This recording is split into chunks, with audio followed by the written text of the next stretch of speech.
ఇంకోటి ఏంటంటే మీకు గుర్తుంది లేదో, గోల్కొండ నవాబ్ వచ్చేసి ఒక మసీదు కింద పెట్టాడు డబ్బు మొత్తం, బంగారాన్ని అంతా. ఆయన ఔరంగజేబు గారికి ఇంకొకరికో అతను మెసేజ్ పెట్టాడు పావురం ద్వారా, ఇక్కడ బాగా కరువుగా ఉందండి, డబ్బులు ఏం లేవు, ప్రజలకు చుట్టూ కట్టట్లేదు, బంగారం ఇవ్వట్లేదు, నేను మీకు ఎలా కట్టాలి అని అతను గూఢచారుల ద్వారా తెలుసుకొని మసీదును పడగొట్టినట్టు తీసుకెళ్లిపోయాడు బంగారం నిధిని. ఎవరు అతను? అక్బరా? మొదలు రాజు, పేరు గుర్తులేదు. సో ఆయన ఏమంటాడంటే, మాకు మతం ముఖ్యం కాదు, మా ట్యాక్సే మాకు ముఖ్యం, మా డబ్బే మాకు ముఖ్యం, మా బంగారే మాకు ముఖ్యం, మా రత్నాలే మాకు ముఖ్యం. నువ్వు దాని మీద గుడి గట్టు పగలగొడతాం, బడి గట్టు పగలగొడతాం, చర్చి గట్టు పగలగొడతాం, లేకపోతే మసీదు గట్టు పగలగొడతాం. సో మేము దోపిడీ దొంగలు ఇల్లు అంటే వాళ్ళ కాంటెక్స్ట్ అది, వాళ్ళ కాంటెక్స్ట్, వాళ్ళు దొంగలు అని చాలా ఓపెన్గా చెప్తున్నారు. అంతే, అది మా రాజ్య పరిపాలనకు, మా రాజ్యానికి ఇన్ని మాటలు ఎందుకులేనా, డెకాయిట్స్ అంతే అంతే. ఇన్ని మాటలు ఎందుకు? ఇప్పుడు కుక్కను చంపాలంటే నువ్వు కర్ర కత్తి ఏం తేవక్కర్లేదు, చెవిలో చెప్తే చాలు, ఒరే అది పిచ్చిదానిలో ఉందని, ఇంకోటి ఎవడో చెబుతాడు. అలాగా వీళ్ళు దోచుకోవడానికి ఇది ఒక ఆయుధం. అయితే ఇక్కడ మరి ఓ జోక్ ఉంది, ఓ జోక్ చెప్పాలి. ఇలా ఏది కూలగొట్టినా ఎవరిని చంపినా ఒక నినాదం చేస్తుంటారు. ఇప్పుడు మతానికి సంబంధం లేని దొంగలకి నినాదాలు ఉండవు కదా, కాబట్టి ఇది ఖచ్చితంగా ఇది మతమే, అనుమానం ఏం లేదు. అంటే ఇక్కడ ఏమవుతుంటే స్వామి, సైన్యం కొన్ని వేల మంది ఉంటారు కదా, వాళ్ళకి లాజిక్ చెప్తే వాళ్ళు వెళ్ళరు. ఇప్పుడు పాయింట్ ఏమిటంటే నాన్న, ఇప్పుడు మొత్తానికి ఎదవలను తయారు చేస్తున్నారు, దొంగలను తయారు చేస్తున్నారు, కానీ మనకు కావాల్సిన మనుషులు కదా. కాబట్టి ఎదవలను తయారు చేసే మతం ప్రమాదం కదా, దొంగలను తయారు చేసే మతం ప్రమాదం కదా, మనుషుల్ని కదా తయారు చేయాలి మతం. కాబట్టి ఎప్పటికీ నీ పాషండాలు రెండు నశించిపోతాయి. నాన్న నేను వెళ్తాను, నాయన 12:30 అయిపోయింది. ఇక్కడ గొప్పతనం టెక్నాలజీని భారతీయులు మర్చిపోయారు. అంటే నాన్న ఒక విషయం నాన్న, ఎవరెవరి దగ్గర అయితే టెక్నాలజీ ఉందో వాళ్ళందరినీ చాలామందిని చంపేశారు కదా నాన్న ఈ గబ్బు అరబ్బులు. ఇప్పుడు పట్టు చీర ఒక చీరని చిన్న అగ్గిపెట్టిలో పెట్టి తయారు చేశారు. అలా పట్టుకెళ్ళి ఎవడో బ్రిటిష్ వాడికి ఇస్తే ఏం చేశాడు? శబాష్ అనలేదు, వాడు వేలు నరికేశాడు. అలాగే ఈ తాజ్మహల్ గురించి చెప్తారు, ఆ కట్టిన వాళ్ళందరికీ వేలు నరికేశాడు. నీకు అర్థమైందా? కాబట్టి ఈ దేశాన్ని ధ్వంసం చేయడానికి వచ్చినవే పాషాణం 1, 2. నేను సంతకం పెట్టిస్తా. ఇంకో విషయం చెప్తాను. ఇప్పుడు మీ తాతగారు ఊరికి ఉదాహరణ చెప్తున్నా, మీ తాతో మా తాతో ఎవరి దగ్గర ఓ 1000 రూపాయలు అప్పు చేశాడు, ఆయన తీర్చలేకపోయాడు, కాలం గడిచిపోయింది, ఆయన చచ్చిపోయాడు. చచ్చే ముందు ఆ పత్రం ఒకటి దొరికింది, నా అప్పు చేసావంటే అవును చేశాను అన్నాడు. తీర్చలేదు, ఏంటి ఆడికి ఇచ్చేది, ఆడు హిందువు, ఆడికి ఇవ్వక్కర్లేదు అని చెప్పి ఏదో దేవుడు మతం అని మాట్లాడి చచ్చిపోయాడు. కాలం గడిచింది, నీలో ఆలోచన పెరిగింది, నీలో మనిషి బయటకు వచ్చాడు, నువ్వు ఆలోచిస్తున్నావు, అయ్యో వాళ్ళు మనుషులే కదా, వాళ్ళకి అవసరాలు ఉంటాయి కదా, ఆ కుటుంబం ఇప్పుడు పేదరికంలో ఉంది, అప్పుడు 1000 రూపాయలు ఇవ్వబట్టి కదా మా తాత లగ్జరీ చేశాడు. ఇప్పుడు నువ్వు మనిషి అయితే ఏం చేయాలి? సాయం ఏంటి? ఆ డబ్బులు వాళ్ళకి ఇచ్చేయాలి వడ్డీతో. నువ్వు అలా ఇస్తే నిన్ను మనిషి అంటారు, లేకపోతే మరక అంటారు. అవునా? సో ఆ విధంగా ఇప్పుడు మన దేశంలో కొన్ని జోక్స్ ఉన్నాయి. అందులో ఒక జోక్ ఏంటి? సెక్యులరిజం. రెండో జోకి హిందూ ముస్లిం బాయ్. చిన్న విషయం చెప్తాను ఇక్కడే స్వామిజీ గారు, మీరు అనుమతిస్తే. చెప్పు. హిందూ ఎమ్మెల్యేలు, హిందూ ఎంపీలు, లేకపోతే హిందూ సర్పంచులు మసీదుకి వస్తున్నారు, చర్చికి వస్తున్నారు. అవును. కానీ ఇతర మతాల ఎంపీలు, ఎమ్మెల్యేలు, సర్పంచులు ఎందుకు రావడం లేదు? ఎందుకు రావాలి? నువ్వు ఆల్రెడీ సంఖాల పెడితే నాకేదాన్ని సిద్ధంగా ఉన్నప్పుడు ఎందుకు వస్తారో అదే వచ్చిన సమస్య. చాలా ఇప్పుడు చిన్న మాట చెప్తాను, చాలా కటువుగా ఉంటుంది. నువ్వు నేను ఒక నలుగురు అన్నదమ్ములు ఉన్నానా, మన సిస్టర్ అక్కడ ఉంది, ఎవడో విజిలేసాడు, మనం 5గురం ఉన్నాము, నలుగురు లేచెళ్ళి వాడిని అడ్డుకోబోయాం, విజిలేసి ఏంట్రా విజిలేస్తున్నాం మా సిస్టర్ మీద. ఇంతలో ఎవడైతే ఈ 5గురిలో పెద్దన్నయ్య ఉన్నాడో ఆడు ఉండుకుని ఆ విజిలేసినాడు మనవాడు ఎలా రా వదిలేరా అన్నాడు.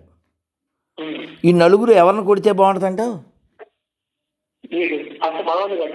అంతేనా? నేను అందుకే నువ్వు ఫోన్ దగ్గర పెట్టుకో, హిందీలో నేను మాట చెప్తుంటా. हिंदुस्तान की शत्रु किरस्तानी नहीं, पाकिस्तानी नहीं, सिर्फ हिंदुस्तानी, उसको मार दो सब ठीक हो जाता है. నేను హిందువుని, నువ్వు ముస్లిం అని చెప్పుకుంటున్నావు, నీతో ఈ మాట చెప్తున్నాను నేను. ఎందుకని? ఇంటి దొంగలు కదా. మొన్న డిక్లరేషన్ విషయంలో ఓ వీడియో పెట్టా, వెంకటేశ్వర స్వామి ఇంటి దొంగల నుంచి తిరుమలను కాపాడు అది. కాబట్టి నాన్న ఈ దేశాన్ని నాశనం చేసిన వాళ్ళు ముస్లింలు క్రైస్తవులు కాదు నాన్న, వాళ్ళ సంకనాకే హిందువులు నాన్న. ఈ దేశం ఈ సెక్యులరిజం నుంచి బయటపడి మళ్ళీ భవ్యస్థితికి దివ్యస్థితికి వెళ్ళాలి, వెళ్తుంది. నేను ఫోన్ పెట్టేస్తున్నాను ప్లీజ్. హరే కృష్ణ. నాకు చాలా లేట్ అయిపోయింది, పూజ అవ్వలేదు. మీది ఏ ఊరు అన్నావు ఇంతకీ? సొంత ఊరు? సంతోషం నాన్న, నాన్న చాలా సంతోషం. అన్నది చెప్పడం మర్చిపోయాను. ఏమక్కడ నేను ఆ స్థానానికి వెళ్ళి అడవిలోనే ఉన్నాను, ఇదేం అక్కర్లేదు. ఈ ఒంగోలు నుంచి ఒక ముస్లిం వస్తారు, తిరుమలకు వచ్చి నాకు లడ్డూలు తెచ్చిస్తుంటాడు. స్వామి ఒక విషయం తెలుసు అనుకుంటా, తిరుమలలో మంగళవారం పూట జరిగే అష్టాదశ శత ఏమంటారు దాన్ని, అష్టదళ పాద పద్మారాధన. ఆ పువ్వులు ఇచ్చిన వాళ్ళు ముస్లిం ఫ్యామిలీ. అవునవును, అది ఒంగోలు జిల్లా వాళ్ళే. అవునవును. ఇంకొక ఆయన హైదరాబాద్లో ఉంటారు, పోలీసు. నేను బండి మీద వెళ్తుంటే స్వామి స్వామి స్వామి వెనకాల బండి ఫాలో అయ్యి ఆపి, స్వామి నేను ముస్లింని, కానీ మా జిల్లాలో అంటే ఒంగోలు జిల్లాలో అది ఊరు చెప్పి అక్కడ శ్రీశైలం యాత్రకి వెళ్ళే వాళ్ళ కోసం చట్టాలు కట్టారు పూర్వీకులు, అవన్నీ కబ్జా అయిపోతున్నాయి స్వామీజీ, మీరు చూడండి స్వామి. నన్ను ఎంతోసార్లు ఫోన్ చేస్తే ఎవరన్నా అప్పచెప్పాను, మొత్తానికి ఏదో చేశారు. ఇప్పుడు చిన్న విషయం ప్రాబ్లం చెప్తాను, నేను ఫోన్ చేశాను. ఇప్పుడు ఏంటంటే మాలాగా మత సామరస్యంగా ఉంటారు కదా, మనుషుల్లా ఉంటారని చెప్పు, ఇన్ని మాటలు ఎందుకులే. అవును, అంటే పూర్వకాలంలో మా పెద్దలు కొన్ని పరిస్థితుల వల్ల అప్పుడు ఏం జరిగిందో తెలియదు, సరే మతం మార్చుకున్నారు, కొన్ని జరుగుతున్నాయి. ఏంటంటే ఆ పుట్టుక పెళ్లి చావు ఆ విధంగా చేసుకుంటున్నాం, మిగతా ఇట్లా కలిసిపోతాం అందరితో పాటు. తెలుసు. ఇక్కడ ఏమైందంటే ఇలా మత సామరస్యంగా ఉండే వాళ్ళని ఈ మత పెద్దలు ఉంటారు, డ్రగ్స్ పీపుల్. తెలుసులే. వాడు శవాన్ని శ్మశానానికి రానివ్వము, అంటే ఈ రెండు పాషండ మతాలు ఇవే ఉన్నాయి. తెలుసు నాయన. ఇప్పుడు అంటే ఎవరైనా చనిపోతే కాదు దేవుడు శ్మశానానికి రాకుండా ఆపడం. ఇప్పుడు పాయింట్ ఏమిటంటే, ఇప్పుడు దుర్యోధనుడు రెచ్చిపోవడానికి కారణం ఏంటంటావు? మనకున్న కర్ణుడి బలం. కాదు కాదు కాదు కాదు దీనికి బండ విషయం ఏంటంటే, నువ్వు గుడ్డిరాజువి, పైన కాదు నువ్వు లోపల కూడా గుడ్డిరాజువి అని తర్వాత తిడతారు. ఎవరిని? ధృతరాష్ట్రుని తిడతారు. అర్థమైందా? ఎవరు తిడతారు? గాంధారి తిడుతుంది మొగుడిని. నువ్వు ఒక్కనాడైనా అంటే గాంధారిని కూడా ఎవరో కామెంట్ చేస్తారు, ఏ రోజైనా నువ్వు పిల్లల్ని ఇది తప్పని నిందించావా? 100 మంది ఇప్పుడు పోయారని గుండెలు బాదుకుంటున్నావు. అంటే ఎప్పుడు కూడా దీనికి కేటుగాడు అని సినిమా ఉంది, అది ఒక చిన్న కథ అనమాట. కథనే సినిమాగా తీశారు. ఏంటంటే ఓ పిల్లోడు వాళ్ళ అమ్మ లేదు, వాళ్ళ పిన్ని దగ్గర పెరుగుతున్నాడు. పిన్ని దగ్గర పెరుగుతుంటే ఆ పిన్ని వీడు బడికి వెళ్ళి వస్తూ ఓ రోజు గుమ్మడికాయ తెచ్చాడు. మా నాయనే ఒరే రేపు పొద్దున్న ఏం వండుదాం అనుకుంటున్నా, భలే తెచ్చావని చెప్పి చక్కగా గుమ్మడికాయ పులుసు చేసింది. ఆ నెక్స్ట్ డే ఆడు వంకాయలు తెచ్చాడు, వంకాయ ఇగురు. ఆ నెక్స్ట్ డే ఆడు ఇంకోటి తెచ్చాడు. ఇంక రోజు అలా తెస్తున్నాడు, వండేస్తున్నా, ఆనందంగా గడిచిపోతుంది జీవితం. వాడు పెద్దోడు అయ్యాడు, ఇంటర్నేషనల్ మాఫియా డాన్ అయిపోయాడు. తర్వాత కొన్నాళ్ళకి మంచి ప్రభుత్వం వచ్చి ఆయన పట్టేసుకుంది. అన్నీ విచారించి ఆడు ఉరిశిక్ష వేసింది. ఉరిశిక్ష వేస్తే వాడు ఆ జడ్జి అడిగాడు ఏదన్నా లాస్ట్ కోరిక ఉందా అని. అంటే ఏం లేదు సార్, మా పిన్నితో మాట్లాడాలి అన్నాడు. ఆవిడేమో కళ్ళ నీళ్ళు పెట్టుకుంటూ అంటే దగ్గరికి వచ్చింది. వస్తే ఇంకొంచెం దగ్గర రా అన్నాడు. ఏదో చెప్పాలని కదా దగ్గరికి, ఇంకొంచెం దగ్గర అని బాగా దగ్గరికి వచ్చాక ఆ చెవి నోటితో పట్టుకుని కసక్కమని కొరికి ఊసాడు. గోల పెట్టేద్దు కదా, అమ్మో అమ్మో అని గోల పెట్టేస్తే ఆ రక్తం వచ్చేస్తుంది. పోలీసులు వచ్చారు. ఆడ ఆల్రెడీ ఉరిశిక్ష పడ్డోడికి ఇంకేముంటుంది, ఆవిడికి ఏదో ఫస్ట్ ఎయిడ్ చేశారు. జడ్జి ఆశ్చర్యపోయి, ఏమయ్యా చిన్నప్పటి నుంచి పెంచింది, నువ్వేమో సావబోతున్నావు, నువ్వు దాని చెవెందుకు కొరికేవు అన్నాడు.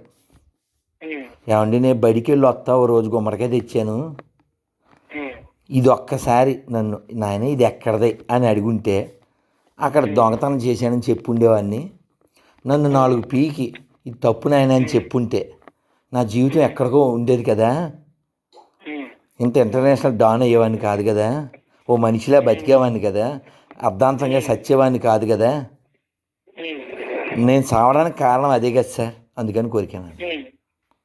ఇప్పుడు పాయింట్ ఏంటంటే ఈ దేశంలో లవ్ జిహాద్ జరిగినా, ఇన్ని వేల గోహత్యలు జరిగినా, ఇన్ని దేవాలయాలు కూలిపోయినా, ఇంతమంది మానభంగాలు చేసినా, కాశ్మీర్ కాష్టం చేసినా, పాకిస్తాన్ మొక్కలు చేసి కొన్ని లక్షల మంది హిందువులను చంపేసి ఆ స్త్రీల యొక్క స్థనాలు గుట్టలుగా పోసినా, ఇలాంటి రాక్షసులను తయారు చేసింది ఆ మతమే, ఆ మత గ్రంథమే.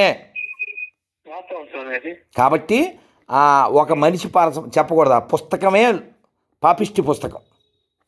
కాబట్టి నువ్వు రాసి పెట్టుకో. ఇక్కడ చిన్న విషయం స్వామి, అర్థం కాని భాషలో చదివి అదొక మహిమ అనుకున్నంత వరకు చదివేవారికి అర్థం కాదు. లేదు నాయన, మనుషులు లేరు కాబట్టి ఆ మతంలో ఉండడం, ఆ మతం ఫాలో అవడం అంటే మానవత్వానికి దూరం ఉండడమే, అంతే. మనకి మనుషులు కావాలి. నేను రకరకాల మతాలను పోల్చి చెప్తుంటారు కదా, ఈ మాట కూడా చెప్పండి. మత సామరస్యంగా ఉంటే, అన్ని మతాలను గౌరవిస్తూ ఉంటే, శవాలను శ్మశానానికి రానివ్వము అని శాసనాలు చేసే మతం హిందూయిజం లో ఉందా, ఇతర మతాల్లో ఉందా అని మీరు చెప్పండి. పక్కా చెప్తా, ఖచ్చితంగా చెప్తా. ఏంటంటే జనాలకి అర్థం అవుతుంది ఇది బాగా. ఖచ్చితంగా చెప్తా. పుట్టుక జరిగినప్పుడు మీరు గుడికి కూడా వెళ్తున్నారు, మీరు చర్చికి వెళ్తున్నారు. నేను చెప్తాను, మర్చిపోతాను. నిన్న ఒక తల్లి ఫోన్ చేసింది అన్న, బోర్ని ఏడుస్తుంది, ఆ వీడియో కూడా పెట్టాను. ఆవిడ అంటే నువ్వేమైనా సలహా ఇస్తావని సందర్భం వచ్చిందని చెప్తున్నా. ఆవిడ ఎవరో బోర్ని ఏడుస్తుంది, స్వామి 40 ఏళ్ళ నుంచి ఇక్కడే బతుకుతున్నాము, ఆ వీడియో కూడా ఉంది చూడు, హిందువులు మైనారిటీలు అయితే రేపొద్దున నీ తల్లి బతికిదే అని. అయితే ఆవిడ ఎందుకు ఏడుస్తుందంటే 40 ఏళ్ళ నుంచి అక్కడ ఉంటే ఆ పక్కన స్థలం ఉందంటే వాళ్ళు ఆక్రమించేసేసి కొనుక్కునో మసీదు పెట్టేసి 4 మైకులు పెట్టేశారట. చెవులు పుండ్లడిపోతున్నాయి, మేము ఏం చేసుకోలేకపోతున్నాము, అడిగితే పోలీస్ స్టేషన్కి వెళ్ళినా, కలెక్టర్ దగ్గరికి వెళ్ళినా మాకేం చెయ్యట్లేదు, వాళ్ళు మమ్మల్ని బెదిరిస్తున్నారు. ఏమైపోయిందంటే స్వామి, అంత ఒక లైన్లో చెప్పాలంటే మసీదు కట్టాలన్నా, చర్చి కట్టాలన్నా, గుడి కట్టాలన్నా అనుమతుల కోసం అప్లై చేయాలి లోకల్ పోలీస్ స్టేషన్ లో. కానీ ఓన్లీ గుడికి మాత్రమే అప్లై ఉంటుంది, మిగిలిన దానికి సప్లై ఉంటుంది, మాకు తెలుసు. అది అంటే మీరు రియాలిటీ చెప్తున్నారు, నేను రూల్స్ చెప్తున్నాను. అక్కర్లే, మాకు తెలిసింది ఇది, అది కూడా మాకు తెలుసు. అవి ఏం జరగవు, ఎందుకంటే ఒక్కసారి ఏంటంటే ఆవిడ అలా చేయకుండా ఏమంటారు, పోస్టల్ కార్డులో మీకు అక్నాలెడ్జ్మెంట్ ఒక ప్రాసెస్ ఉంటుంది. ఓకే, అంటే మీరు పోస్ట్ కార్డు కొనుక్కుంటే వెనక ఇంకో కార్డు ఉంటుంది, తెలుసు. దాన్ని రాసి పోలీస్ స్టేషన్ పంపిస్తే పోలీసులు దాన్ని తీసుకున్న తర్వాత సంతకం పెట్టి రిటర్న్ కార్డు ఎవరికి పంపించాలి, రిటర్న్ కార్డు ఎవరికి పంపించాలి. ఓకే, అంటే నేనే మీకు గనక ఒక ఉత్తరం రాస్తే మీరు తీసుకున్న తర్వాత అదే పోస్ట్ మ్యాన్ మీరు సంతకం పెట్టి ఆ కాగితం నాకు పంపిస్తాడు. అంటే ఆటోమేటిక్ గా అవతల పోలీస్ అనే వ్యక్తి దాన్ని స్వీకరించినట్టుగా మన దగ్గర ధృవీకరణ పత్రం ఉంటుంది. అర్థమైందా? ఆ పత్రం కనుక మన దగ్గర ఉంటే వితిన్ 21 days లో యాక్షన్ తీసుకోకపోతే లోక్ అదాలత్ అని ఉంటుంది ఏదైనా కోర్టులో. ఓకే, ప్రతి శనివారం కూడా జరుగుతూ ఉంటుంది లోక్ అదాలత్. ఓకే, దాంట్లో వెళ్ళి ఆ పోస్ట్ కార్డు ఇస్తే చాలు, ఇంకా ఏం చేయాల్సిన అవసరం లేదు. అవునా? అంతే స్వామి. చాలా గొప్ప మాట చెప్పావు. ఆటోమేటిక్ గా SI suspension, constable suspension, XYZ మొత్తం జరిగిపోతుంది. ఇది జరగాలి నాన్న. చాలా గొప్ప మాట చెప్పావు. ఆవిడ ఏడుస్తుందన్న పాపం. మొన్న మీకు గుర్తుందనుకుంటా, అంటే ఆ అమ్మాయి చదువుకున్నది లేండి, మీరు చదువుకోకూడదు. బాంబేలో ఇంటి పక్కనే ఒక మత ఆరాధన ప్రదేశం కట్టి ప్రతిరోజు స్పీచ్ వదులుతూనే తెలుసు, అదే మంచి పిల్ల, తెలుసు. వెళ్ళిపోయి ఆవిడ అడిగింది, అంటే ఆవిడ అబ్జెక్షన్, ఆవిడది ఆవిడ అభిప్రాయం. ఆవిడ తీయించింది. సో అలాగే ఈఎంఐ కూడా, అంటే ఆవిడ ప్రూఫ్స్ ఉన్నాయి మొత్తం. చాలా గొప్ప మాట చెప్పాను నాన్న. నేను వెళ్తాను నాన్న, ప్లీజ్. హరే కృష్ణ. సరే.